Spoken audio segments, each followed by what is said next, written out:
नमस्कार शेतकरी मित्रांनो, मी राहुल बोरगुडे.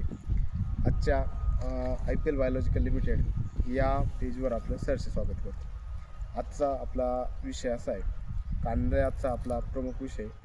कांद्या पिकाला जो आपला करपा येतो, तसेच विविध प्रकारचे बुरशीजन्य रोग येतात, तसेच कंदकुज, सड, मुळकुज हे प्रामुख्याने सुरुवातीच्या टप्प्यामध्ये म्हणजे सुरुवाती लागवडीनंतर तुमच्या 15-20 दिवसांमध्ये हे आपल्याला बरेचसे हे प्रकार आपल्याला दिसून येतात.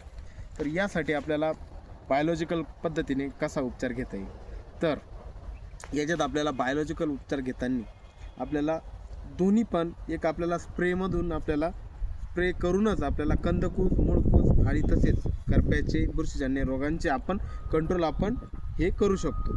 तर त्यासाठी आपल्याला वापरायचे 5% वालं आपल्याला वापरायचं आहे बॅसिलस सबटिलिस, तसेच 5% वाला आपल्याला सुडोमोनास फ्लोरोसन्स. हे दोघांचं एकत्रित कॉम्बिनेशन करून आपल्याला या दोघांचं आपल्याला स्प्रे करायचं आहे. स्प्रे करताना आपल्याला जमिनीत थोडासा ओलावा ठेवायचा आहे आणि जमिनीत थोडंसं मुरेल असं औषध आपल्याला गच्च फवारणी करायची, जेणेकरून तुमचं मुळकुज आणि कंदकुज याच्यावर पण चांगले रिझल्ट मिळतील.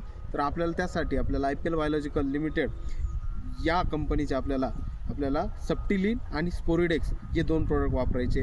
यांचं प्रमाण आपल्याला 200 लिटरच्या टाकीसाठी आपल्याला 200 लिटर पाण्यासाठी आपल्याला 500 ग्रॅम दोघांचं एकत्रित मिश्रण करून आपल्याला ही गच्च फवारणी कांद्यासाठी करायची आहे. धन्यवाद.